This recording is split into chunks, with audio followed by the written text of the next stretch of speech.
Hey guys, welcome to another product showcase video. Today's product comes to us from InWin, and it's their 904 mid-tower ATX case.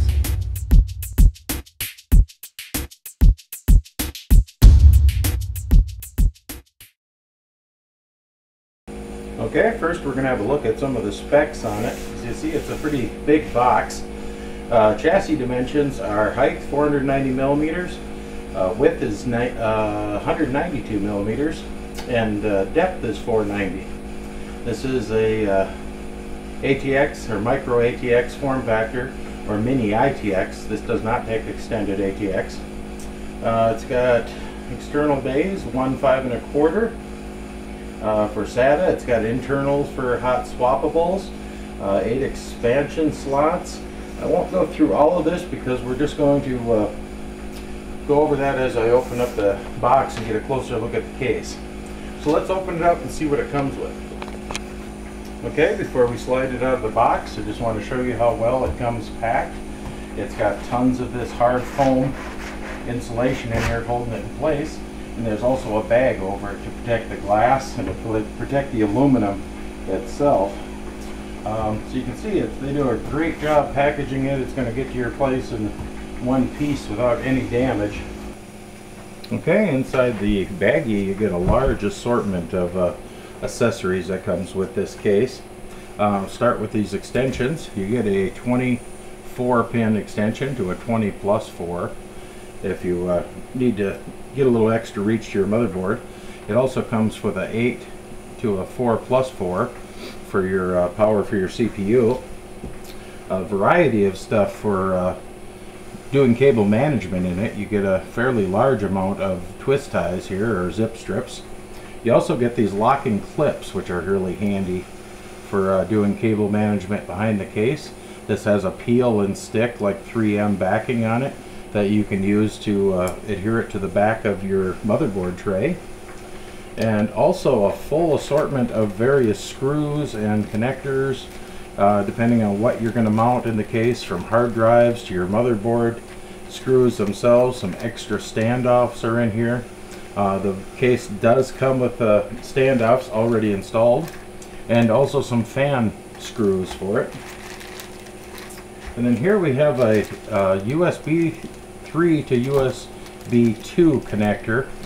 If you have an older style motherboard that's maybe not running USB 3 and you need to plug into it, you can use this connector to plug into your USB 2 on the motherboard and still use your front USB 3 connector. You'll just be limited to the USB 2 connection speed. And last but not least, they include a cleaning cloth. It's like a felt rag that you can use for cleaning the glass and stuff on the case, as well as a full manual and a fold out of how to install everything into the case. And I think also, no, this is all in this case. There's no promotion on, sometimes they will add other cases and stuff in their brochure to show you some of their different stuff, but this is all on this case itself. So give me a second to set all this aside, and then we'll have a closer look at the case itself. Okay, first we're just going to have a look at the front. As you see, it's just a brushed aluminum panel. It's actually using one solid piece of brushed aluminum underneath, up around the front, and then over the top. And then there's a separate piece of brushed aluminum in the rear. I'm going to spin this around here so we can see the side of it. This is where your connections are. You have your power light and your hard drive LED. You have 4 connections for USB 3, as well as your power and your reset switches. As you see, there's a storage compartment here that can be used to put your phone, MPEG player, whatever can be used for accessories. There's also a mount inside here that you can use for an optical drive, but we'll get to that once we open it up. As you see, it's got a full side panel of tempered glass. This is 80% tint, which is a fairly dark tempered glass. This is 5mm glass, so it's a fairly thick glass. Now, if you'll notice, I'm using a glove to handle it, because with brushed aluminum you really don't want to get your fingers on it, because the acids from your fingers can actually get onto the brushed aluminum and stain it, and then it's pretty much ruined. But anyway, on the back, you see like a honeycomb pattern here for rear ventilation. This is where you could mount a water cooler. It has a bottom-mounted power supply. And then on the other side, you'll see that something that you very rarely would ever see, I guess, in a case, is that it's using another full glass panel on the back side. So if you're really proud of your cable management and how you built your machine, you really would want a case like this that you could show off the back side as well as all the toys inside of it. So let me get it back around. Well, I guess since we're here, we'll just start here. These glass panels are all held in by 4 thumb screws. And because this is glass, you want to be very careful handling it. You don't want to drop it or nick it against anything. It could crack or break. So always make sure you're holding it firm when you're taking this last thumb screw off, so you don't accidentally drop the panel. And we'll need to set that somewhere safe while we're looking at the case so this doesn't get broke.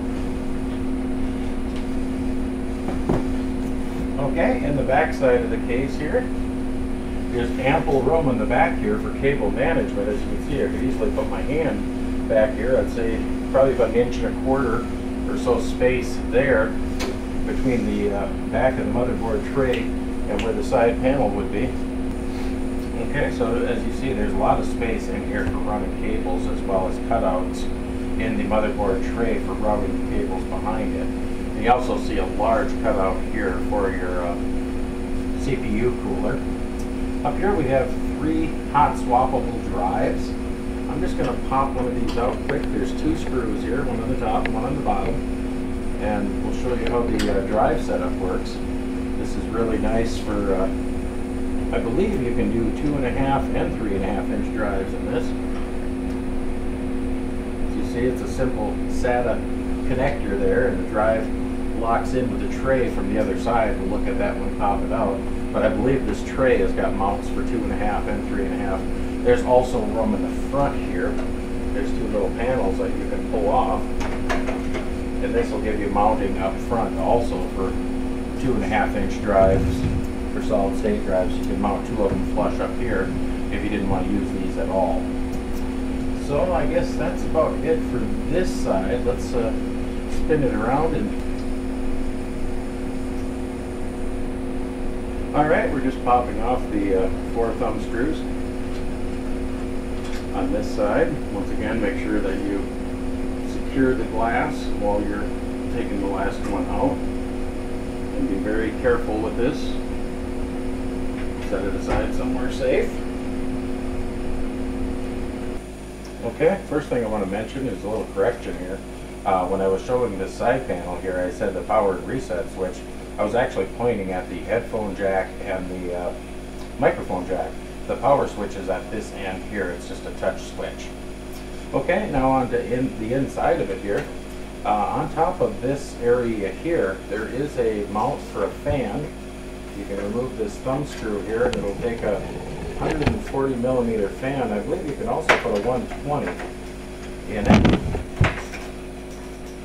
Mount that on top for ventilation. This is screened underneath here. I believe this is just a magnetic filter underneath here. Can't quite get my fingernail under it. There we go. This is a magnetic screen that stops the dust from getting in here. Okay, we have our 8 expansion slots here. The one cooling fan, intake fan there. There is a 90 millimeter, I'll turn it around to the back so you can see that, but there's a 90 millimeter cutout here for an exhaust fan. So there's not a lot of spots to mount fans in this one, so you have to be very careful on your airflow. The mounts that we mentioned in the front here for your 2.5 drives, these are your takeout slots for your 5.5s. As you can see, there are some screw holes in it that you could mount these hot swappables into these bays also, so it's going to give you a total of 5 spots to mount your hard drives at. A nice cabling that comes with it. If you see, they're all shrink wrapped right to the end, which is really nice. I hate when you see them cases where the wires end, you know, or the coating ends a good inch before it gets to the end of the wire, and it really makes your cable management look terrible without having to address that or thread that up. But plenty of room inside here to work with as far as mounting your case, or your motherboard, excuse me. I'm going to spin this now a little bit. Once again, trying not to put my fingers on the aluminum. And I'm not sure if that's a good angle or not for you guys to see where this 90mm hole is here. And there's a slot up on the top of it. And what that is for is to run your hoses for your CPU cooler, for your water cooler. What you do is you'd mount your water cooler right on the back here in between these slots, and that way it's still kind of protected. It's got this back sheathing on it, a back piece of aluminum that's going to keep your radiator from getting banged around. As I mentioned before, that the top, front, and the bottom on this were all one rounded piece of aluminum, and then it has this separate back plate. Switch hands here so I can try not to handle it.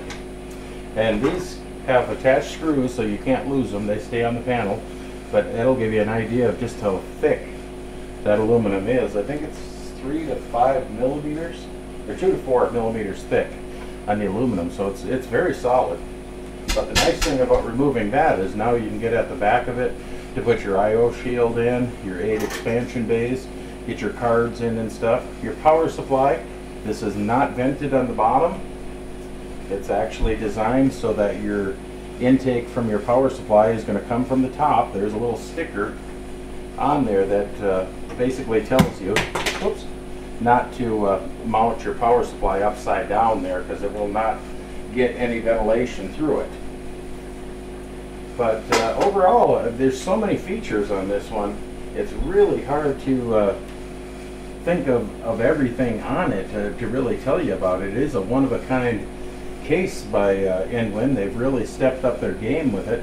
I really love the glass panels and stuff on it. Because of the lack of ventilation, I don't know, as far as making a real serious gaming rig, unless you are going to run some sort of water cooling and whatnot in the back here to keep some of the heat out of the case.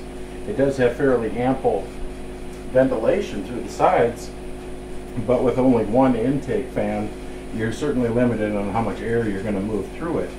But for basically a beautiful office computer or business computer, home theater, you know, and even a light gamer, depending on, you know, what type of video cards and power supply and stuff you're running, I think it would be a great choice. These were just released December 15th was the release date on these, so these just hit the market. Still time to get one of these now before Christmas if you're planning on a Christmas build, or you want to get something set up for maybe a New Year's Eve LAN party. I would highly recommend this case. I think it's just super well built.